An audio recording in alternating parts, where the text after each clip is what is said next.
తీస్తా. నాలో ఉన్న క్రియేటివిటీ మొత్తం బయటికి తీస్తా. నా తడాకా చూపిస్తా. Hello guys, welcome to our channel film flick reviews. ఈరోజు రివ్యూ వచ్చేసి రామాయణ మూవీ ట్రైలర్ రివ్యూ అనమాట. కొన్ని చూశాను ట్రైలర్లో, కొన్ని సీక్వెన్సెస్ అయితే బాగున్నాయి. ఫస్ట్ ఈ క్లిప్ వచ్చేసి కొద్దిగా నైట్ బ్యాక్ డ్రాప్లో తీశారు, కానీ కొద్దిగా రియలిస్టిక్గానే అనిపిస్తుంది. నెక్స్ట్ వచ్చేసి రావణుడు ఎంట్రీ అనమాట. రావణుడు అయితే నెక్స్ట్ లెవెల్లో ఉన్నాడు. ఆ కాస్ట్యూమ్ కానీ ఆ రాయాలిటీ కానీ ఎక్కడ తగ్గలేదు. యాజెష్గా తన సైన్యాన్ని మొత్తం బలపరుచుకున్నాడు.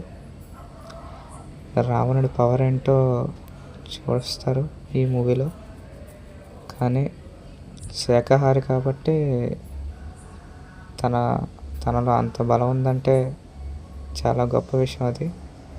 రావణుడు యాజెష్గా నెక్స్ట్ లెవెల్గా సూట్ అయ్యాడు. ఆ వైలెన్స్ కానీ, ఆ సౌండ్ ఎఫెక్ట్స్ కానీ, ఆ బీజిఎం కానీ నెక్స్ట్ లెవెల్గా వర్కౌట్ అయింది. ఆ ఎలివేషన్ సీన్స్ నాకు తెలిసి మ్యాక్సిమం ఉంటాయి, అవి కూడా హైలైట్ అవుతాయని మూవీలో భావిస్తున్నాను. కానీ చాలా బాగుంది రావణుడు యాజ్ యష్.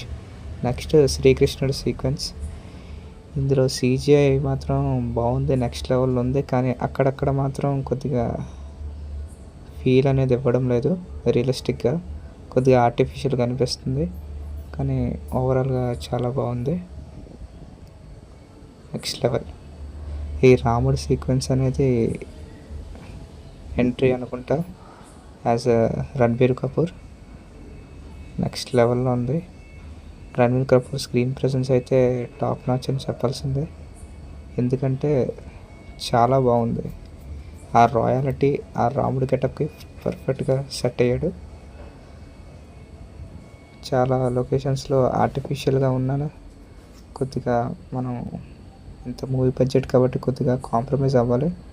ప్లస్ ఇంత బడ్జెట్ పెట్టారు కాబట్టి కొద్దిగా అయినా CGI అనేది కొద్దిగా బాగుండాలి, ఎందుకంటే ఆర్టిఫిషియల్గా ఉంది మొత్తం అంతా. కొద్దిగా రియలిస్టిక్గా తీరేంత బడ్జెట్ పెట్టారు కాబట్టి.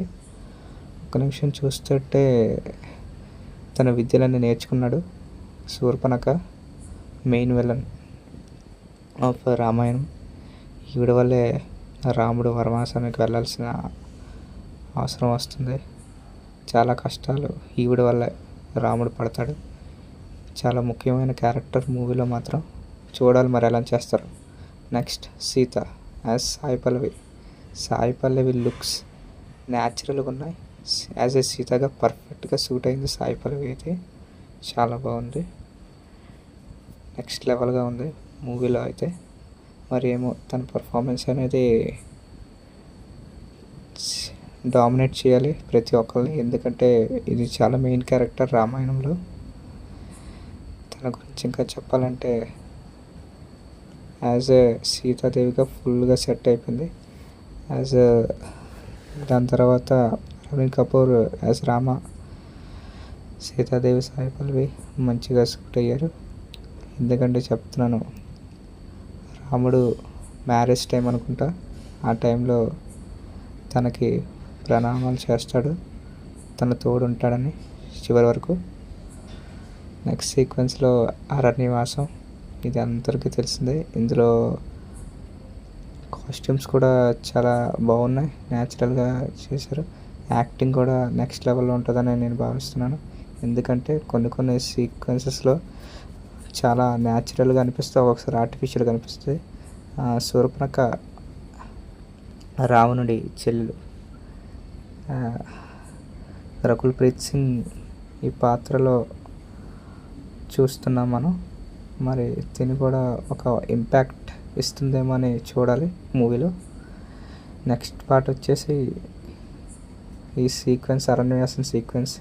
ఇందులో కూడా కాస్ట్యూమ్స్ కొద్దిగా రియలిస్టిక్గా, కొద్దిగా బాడీ కూడా కొద్దిగా యాజ్ రణబీర్ కపూర్ కొద్దిగా ఆర్టిఫిషియల్గా అనిపిస్తుంది, ఎందుకంటే కొద్దిగా బ్యాక్గ్రౌండ్ డ్రాప్ కూడా కొద్దిగా maximum movie half of the movie సెట్స్లోనే తీసారనిపిస్తుంది. మొత్తం సెట్ వేసారు, గ్రీన్ మ్యాట్ వేసి. జటాయు కూడా బాగుంది, కొద్దిగా నెక్స్ట్ లెవెల్లో ఉంది. ఈ సీక్వెన్స్ మాత్రం నా ఫేవరెట్. రావణుడు ఒక్క అరుపుకే ఉల్ఫ్ అనేది సైలెంట్ అయిపోతుంది. సరే guys, thank you. Subscribe to my channel. Thank you so much. Support చేయండి గైస్.